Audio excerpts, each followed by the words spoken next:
What would you do if you knew you couldn't fail?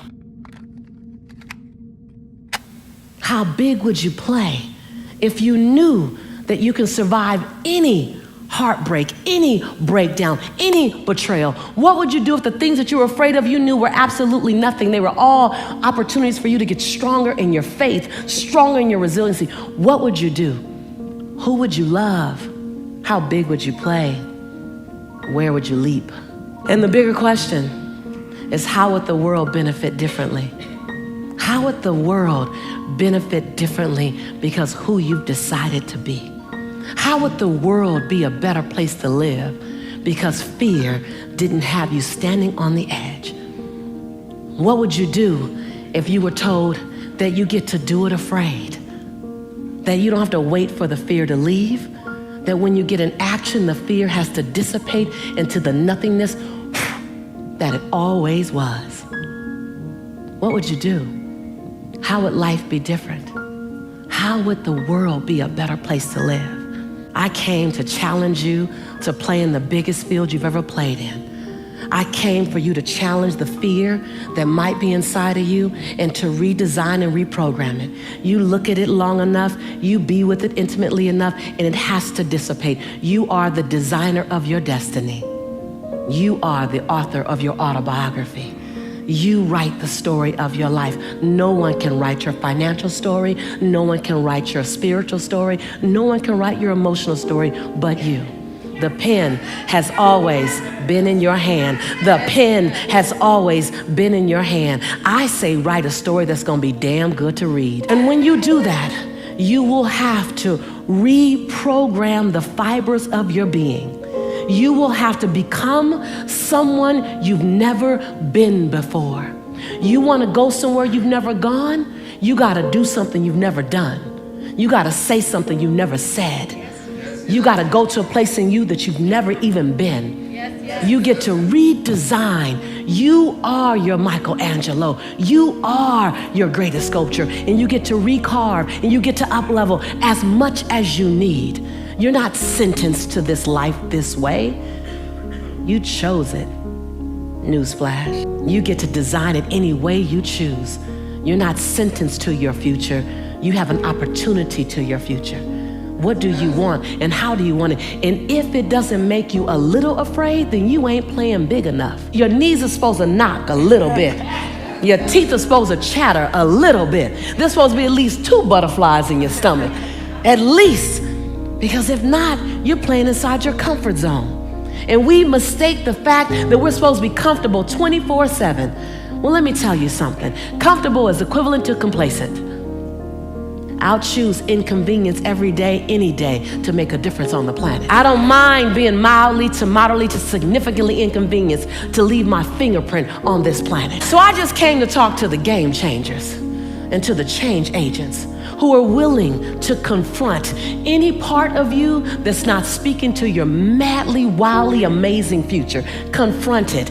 I came to talk to the change agents that are interested in evicting any fear that doesn't speak to your wild future.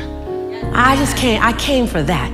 I came for you to confront it, for you to get a little angry at it, for you to get a little pissed off at it. Say, wait a minute. I've been letting you drive me all this time, and you are a story that I made up about the future that doesn't even really exist. When you said I might get hurt in the next relationship, you made up a story about the future that doesn't even exist yet. And you're powerful, and any story you make up is true to you, but it's only true to you. And then you live out that story because you want to be right. You don't want to be wrong, you want to be right. So you make up a story, you project it in the future, and then you live it out until it's true. Like, see, I told you guys. I told you guys.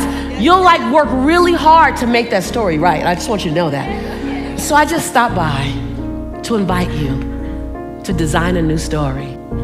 I stopped by to remind you that the pen has always been in your hand, that no one else can write your story but you. And I don't know about you, but I want to write a story that when I get ready to sit down in my final years and there's nothing else I could do, that I go back and I just want to read my story. And I go, wow, I remember when I was afraid. And then I know on the next page, I jumped anyway. And And then I read the next chapter and I go, whoa, that really scared the heck out of me. And I know what's going to happen on the next page. I did it anyway. God, I want to write a story full of leaping and running and jumping and serving and playing full out and falling and skinning my knees and scraping my face and hurting my heart. Because if that's the only way I can hurt and fall and scrape is to play full out, then I'll take the hurt. Because what I'm really afraid of and what you're really afraid of is getting to the end of your day, to the end of your life, and having something left to give.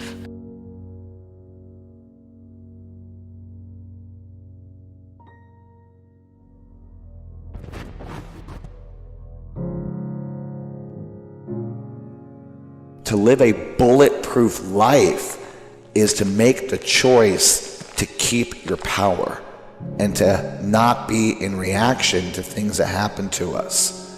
To have a bulletproof life is to really be clear that it's your choice to react. It's your choice to give your power away.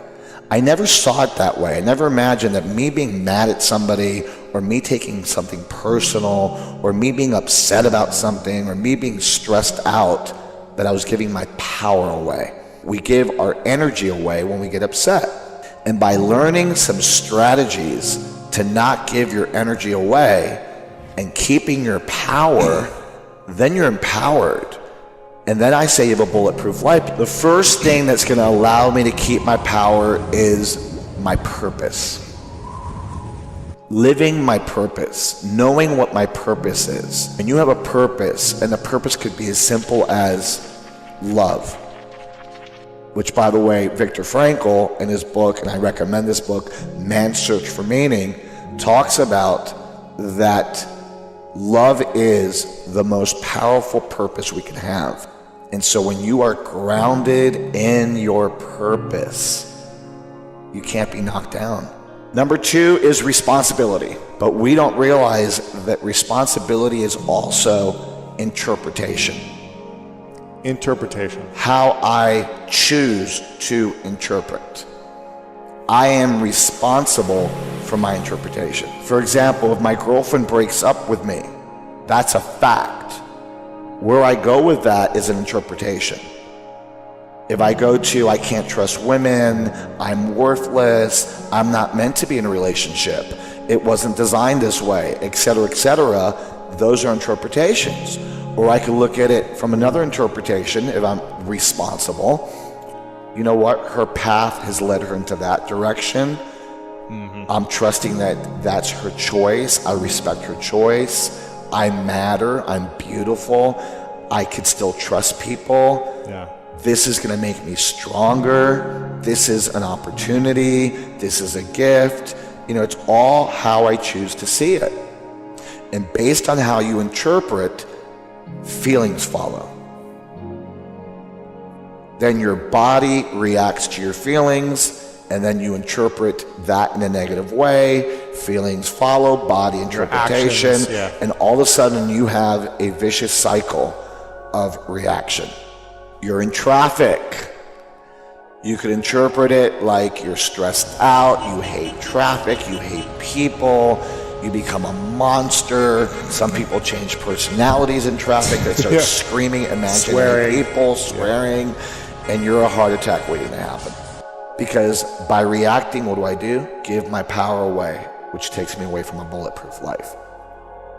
So when you take responsibility for how you interpret something and how you choose to see something, that shifts your energy, that shifts your joy, that shifts how you approach things. Number 3, trust the process.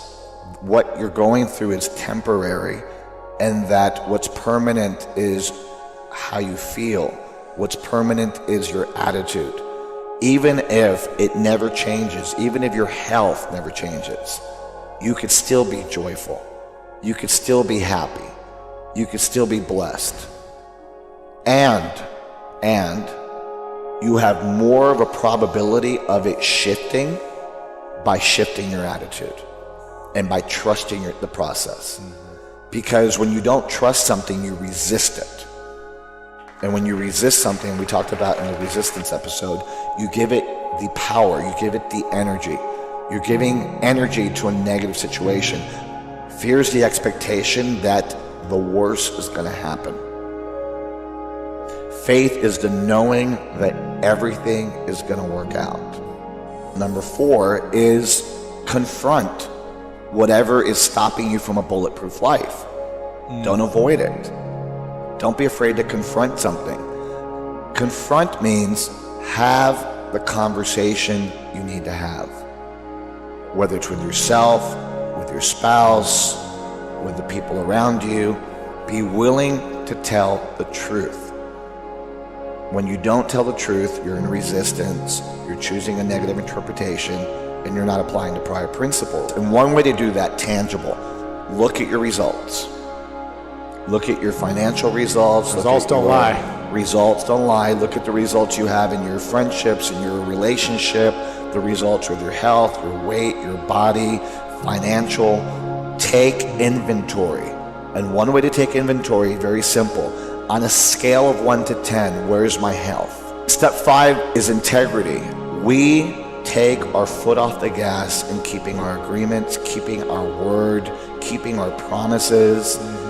And the biggest thing I've noticed is that the more power people have, the more excuses and the more justifications they have to not honor their word. Integrity is about being whole and complete.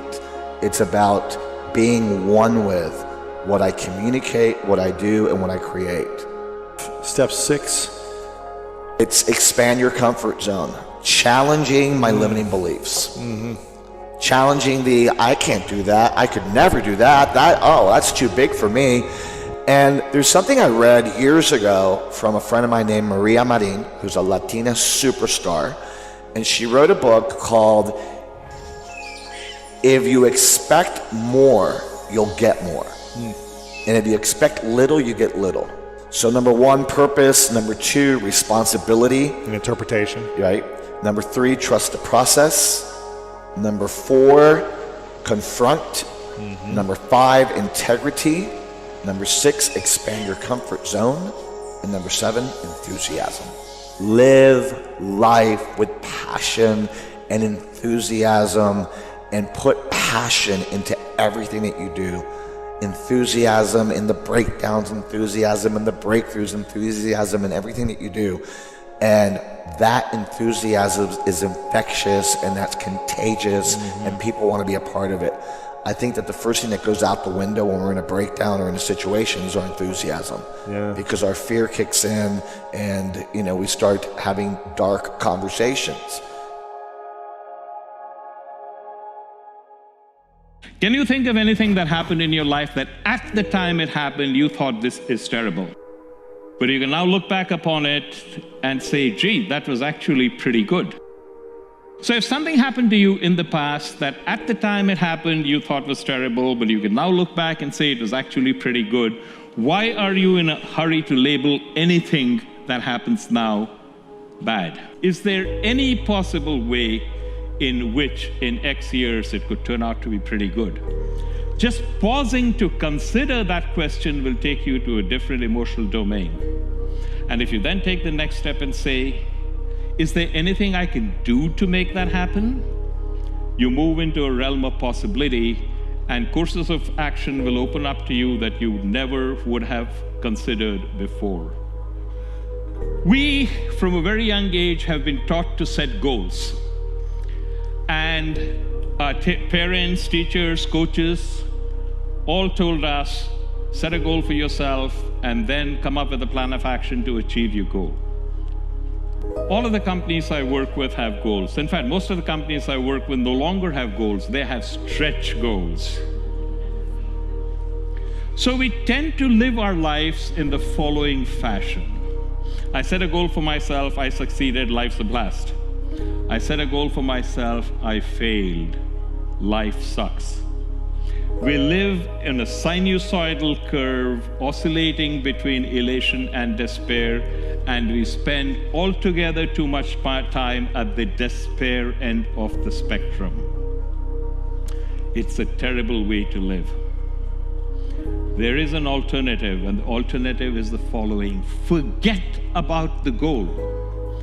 Goals are important, but they are only important because they set direction. Once the direction has been set, forget about the goals. Don't even think about them. Instead, pour all of your emotional energy into what do I have to accomplish? What do I have to do in order to achieve my goal? And pour your emotional energy into that. When you do that, two things happen. You actually start enjoying the journey. The journey is the only thing we have. The destination is a mirage. You get there and then you're off someplace else. People want to climb Mount Everest. How much time do you spend on top of Mount Everest?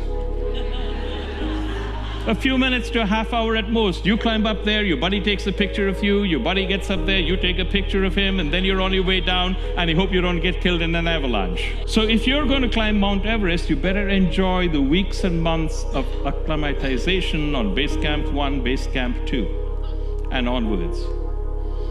The journey is the only thing you have, and when you invest in the process, not the outcome, you enjoy the journey. And paradoxically, the more you are detached from the outcome, the higher the probability that you will actually reach the goal you wanted. And if you reach the goal, wonderful. If you do not reach the goal, wonderful.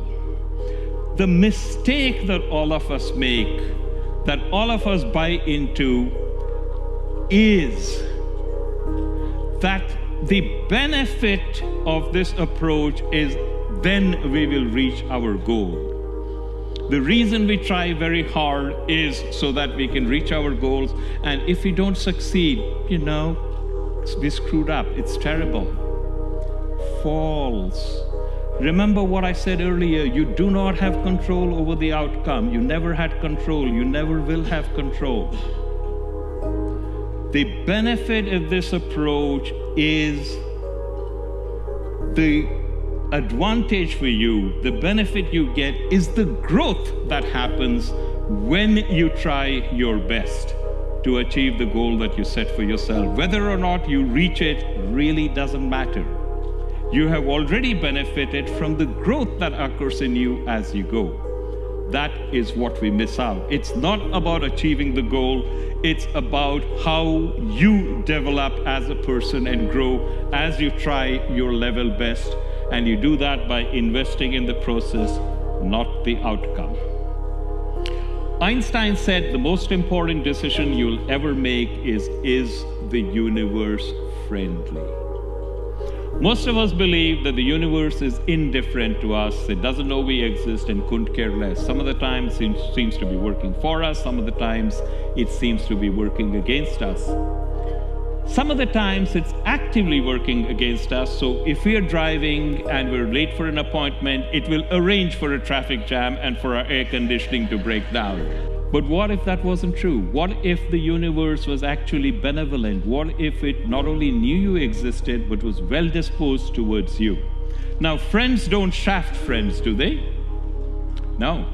So if it was a benevolent universe, it actively gives you exactly what you need for your growth. It may not be what you want, but it is exactly what you need. Just as if you're a small child, what you want is a tub of ice cream, and what your parents give you are fruits and vegetables. You don't want fruits and vegetables, you want ice cream.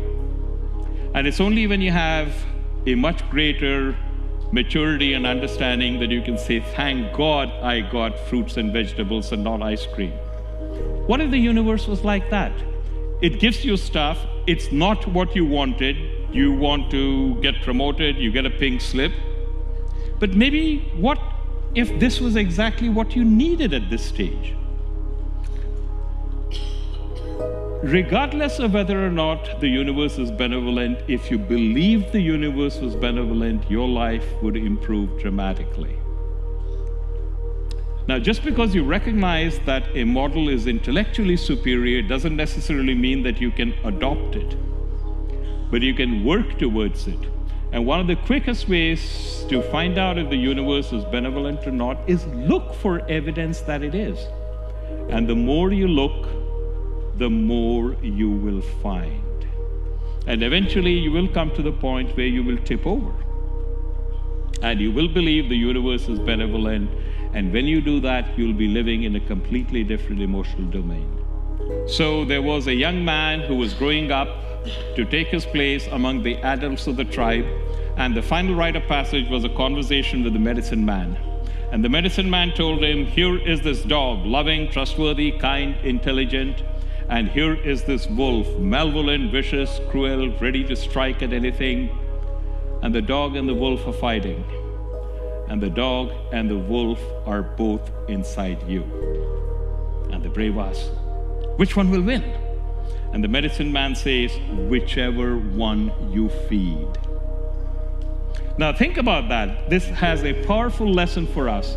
Inside each one of us is an altruistic, let me help my fellow man and do what I can to make the world a better place. And inside each one of us are, let me grab everything I can for myself, and the devil take the hindmost impulses, and the two are always at war with each other. It is your job to selectively identify and feed the dog in you. Don't make the mistake of thinking you're only going to feed the dog. That ain't going to happen. The best you can hope for is that you'll feed the dog a little bit more than you feed the wolf. But when you do that and the dog becomes stronger, it's also your job to selectively identify and feed the dog in everybody you run into. And when the dog in you becomes friends with the dog in the other person, magic happens in your life and in the world. I think that we're actually animals, that we have an animal nature, and that we have to become human. And we become human by overcoming some of these deep-rooted animal forces within us. These forces within us that we can't control, such as the fact that we can't control our own emotions, our own anger, our own frustration, or we feel envy, or we're caught up in the emotions of other people. I call those forces, primal forces, human nature. And they can create sort of negative patterns of behavior, the dark side of what we see in the news, etc. And we all have them ingrained in us, because with the way we evolved millions of years ago served a very definite purpose for our survival as a species. But the savannas of East Africa is not the offices in Silicon Valley or 21st century America. The world isn't the same. We are not built to adapt to this new technological environment we're in. We still have that lizard brain, those animal parts of our nature. So for instance, law number 1 is about how we're basically irrational creatures. We think that we're rational, but really our emotions govern us. We feel something before we ever have an idea or think it. We have to become rational through this process that I lay out in my book. So I don't mean to say that we're negative, because humans are obviously incredible. Look at what we've created. It's outrageous if you think about who we were millions of years ago and where we are now. We're obviously capable of incredible achievements.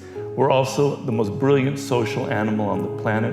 We're capable of cooperating and working on teams to a level that no other animal has ever reached.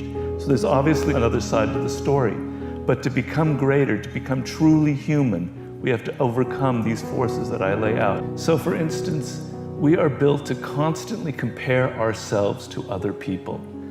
We're always thinking of what the other person has and how we are in relation to them. Are we getting as much attention as that other person? It started off when we were children. Are we getting more attention than our siblings from our parents? So we're continually comparing ourselves in rank, in power, in status to the people around us. And this is deep force within us, and it's constant every day, every moment. You don't realize that, but you're going through that. And social media, it completely exacerbates this tendency in human nature. Another is the contagiousness of emotions, which is extremely powerful. We tend to think of ourselves as autonomous human beings, that we're independent, that I feel affection or anger or frustration on my own. We don't realize how deeply we are affected by the emotions of the people in a group. This is the viral effects. Emotions are extremely contagious. Before the invention of language, we humans had to be able to communicate to one another through just picking up the moods of other people. And if there was a threat to our group or our tribe, the ability to feel fear and anger together bonded us and helped us survive. But that doesn't serve much function in the world today, where viral emotions can be very dangerous we see a lot of that on social media. I'm really worried about people nowadays, but now my worry is that people are so immersed in their smartphones and their technology that they don't understand people. They're not observing people. And this has been documented in studies that young people, for instance, levels of self-absorption and narcissism have been growing steadily since the 1970s. We are the preeminent social animal on the planet. Our survival depends on how we relate to other people, whether we understand them on some level. And I find a lot of people are increasingly in the world are really bad at observing just basic elements in human psychology. The position I'm in now, I'm a consultant to a lot of very powerful, famous people. I'm not going to mention any names, but people fly me out to consult with CEOs, political people who are very powerful and even in other countries. And the number one problem I find that they have is an inability to understand the people they're dealing with. They hire the wrong partners. They hire the worst assistants who end up ruining their lives. These are people who are technically brilliant. They understand their field, they understand marketing, etc. But they don't understand basics about the people around them. And they make terrible hires, or they marry absolutely the wrong person for them in their lives. Their emotions, or their personal relationship bring them down. So this is like our Achilles heel, and I think it's gotten worse in the world today. So my anger was that people are so focused on technology, but that we need to focus much more on human nature, on understanding people. That's the primary skill that you need in life. There is something deeply ingrained in each individual person, a particular individual nature that we all have, and that causes us to go into compulsive patterns of behavior. I have this problem myself. I notice each time I write a book, I'm telling myself, I'm going to make this book short. I'm not going to ruin my health. I'm not going to do so much research.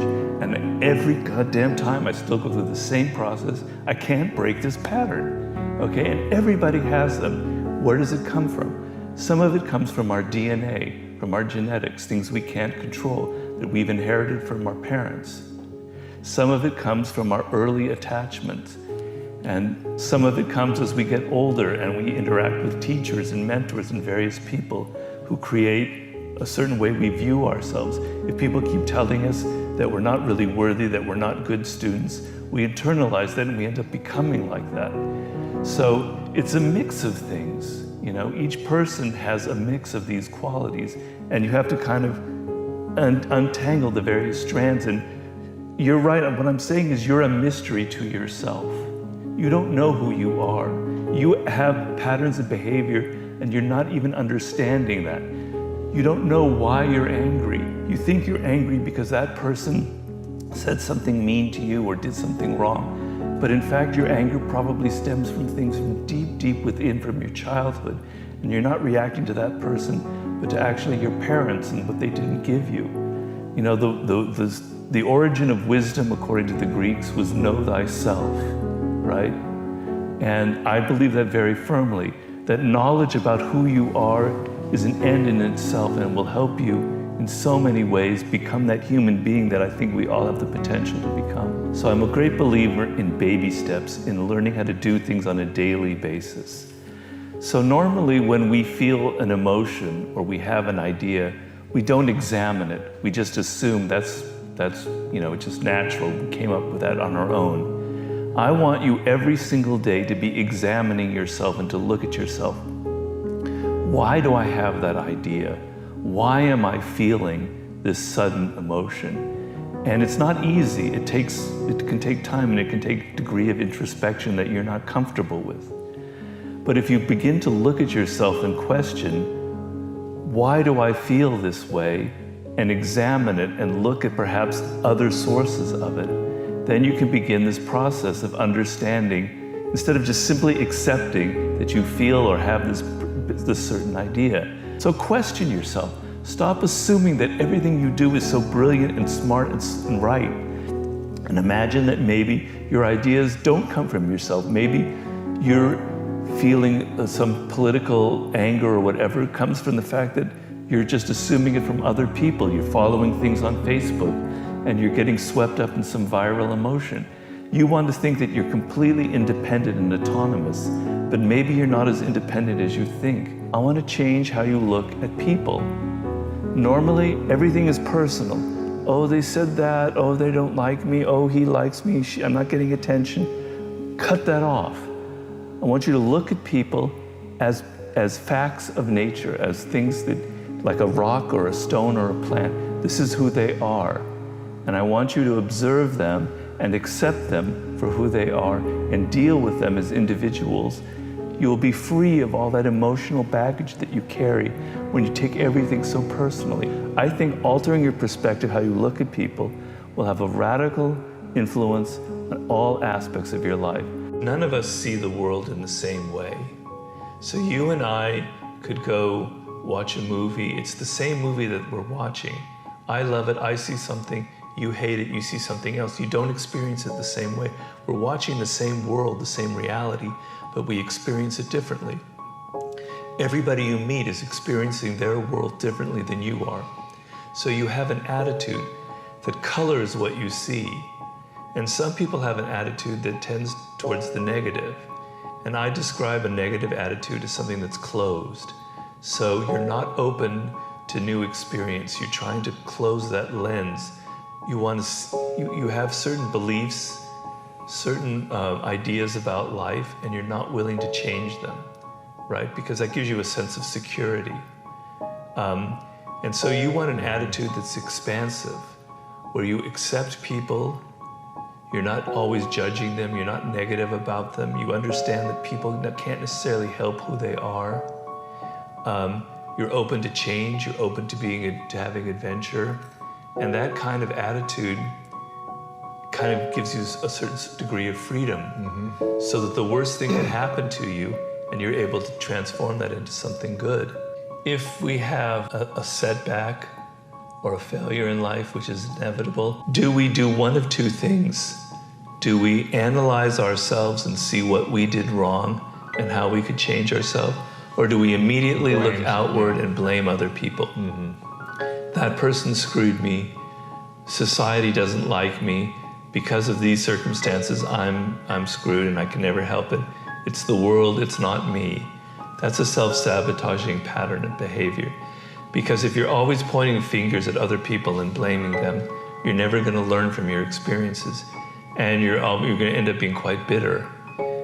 So that's probably one of the main sources of a self-sabotaging. So we're not in charge of everything that happens in life. There are circumstances that are beyond our control, right? But a lot of what does happen to us is something that we do, that we are responsible for. There are amazing studies about the role of attitude and what happens to you in life. So they have this thing called the Pygmalion effect. Teachers who treat a student as if they are smart and going to do well, those students end up doing well, right? So how you treat people, how you think about yourself has a great impact on what happens to you.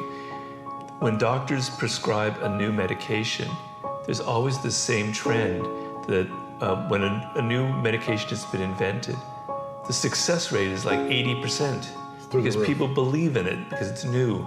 And then like 2 years later, it starts going down because it's not, It's a placebo effect.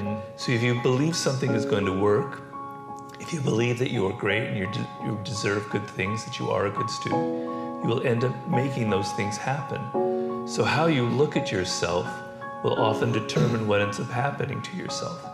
So if you're talking about what causes self-sabotage, if you go through life thinking, God, I'm not really that good, there's something wrong with me. I don't really deserve good things. I don't deserve to have a lot of success or to have a lot of money. People read that off of you. A major theme in this book is that we are masters at reading people's body language and nonverbal behavior. So when somebody feels that they don't deserve things, it's kind of an off-putting quality in them, and it pushes people away. So you create self-fulfilling dynamics by how you look at yourself and your attitude.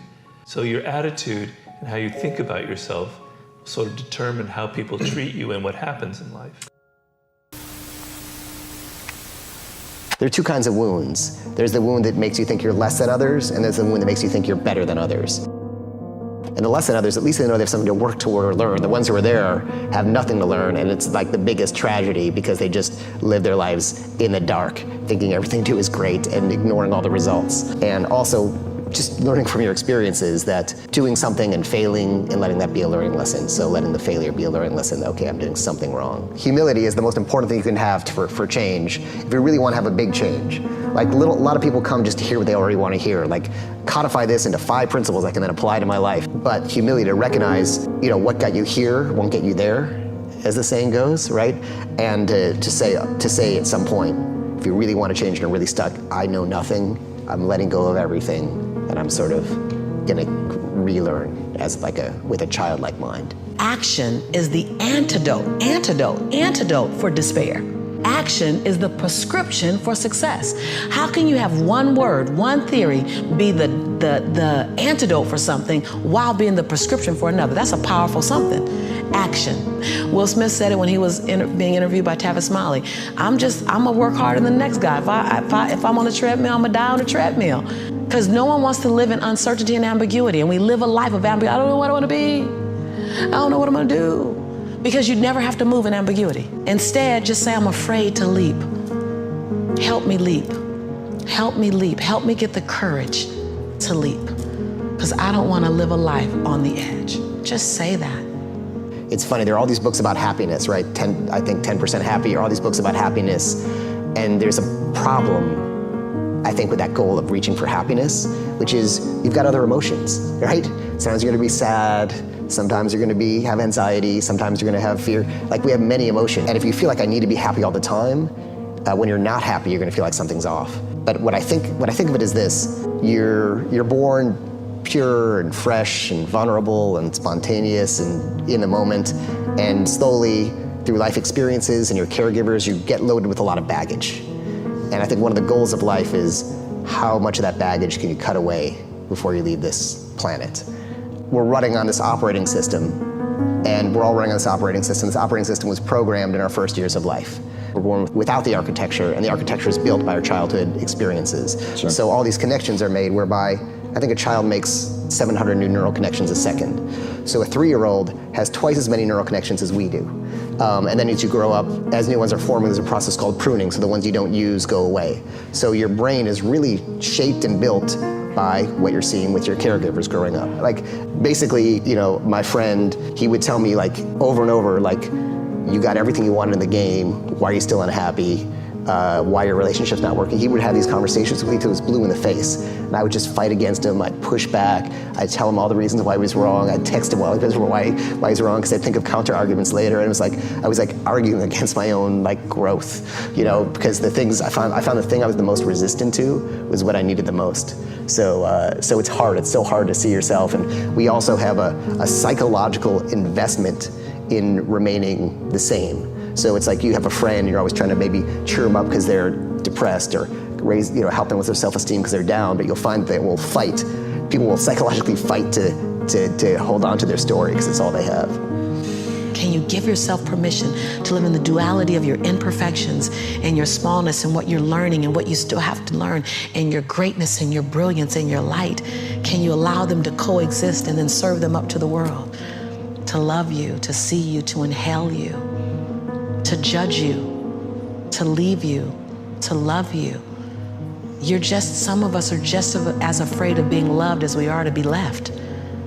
Can you give the world permission to leave you and love you?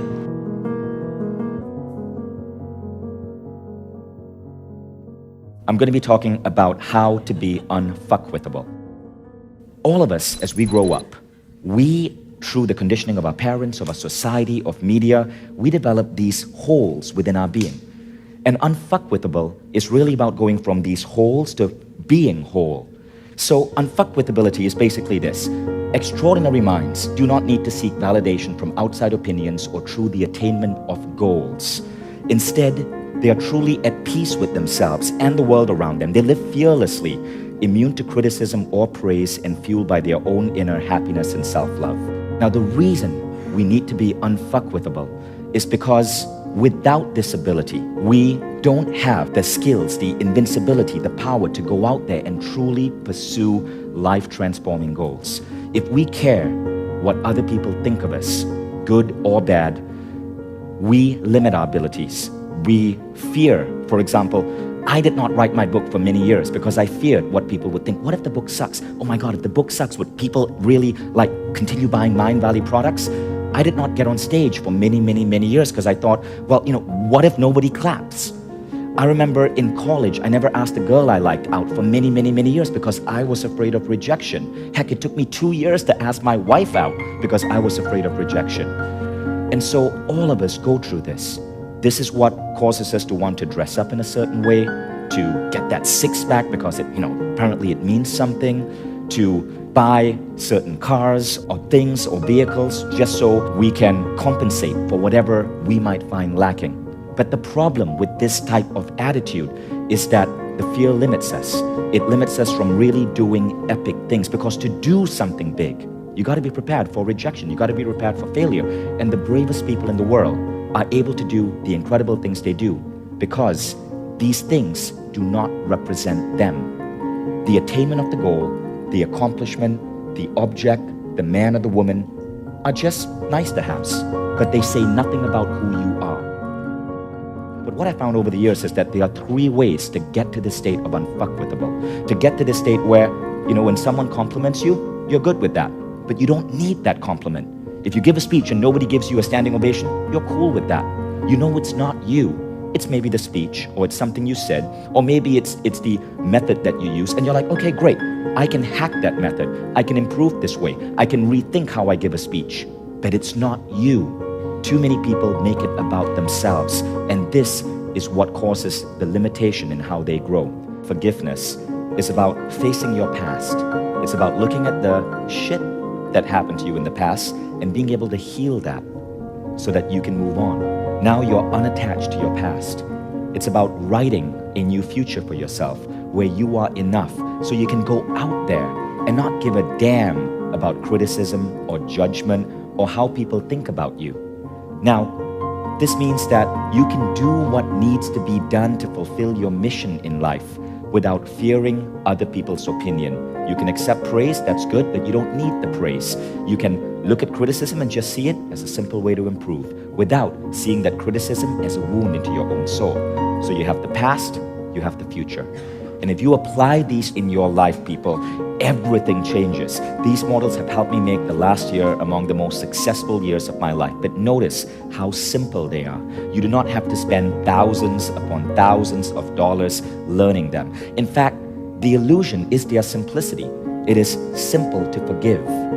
It doesn't happen overnight. But with practice, as I've shared in my stories, you can forgive even the most vile crimes that have happened to you. And it's directly within yourself. You forgive. People think you need to get the other person to forgive you. No, it's within your own power to forgive. It is a choice you can make. You can feel enough. No one can do that to you, but you can hack your brain through the right techniques to train your brain to make you be enough. All of us are born as kids feeling enough. Society is what pokes the holes into us, but you can reverse that with the right technique, and it can happen incredibly fast. And the third one is simply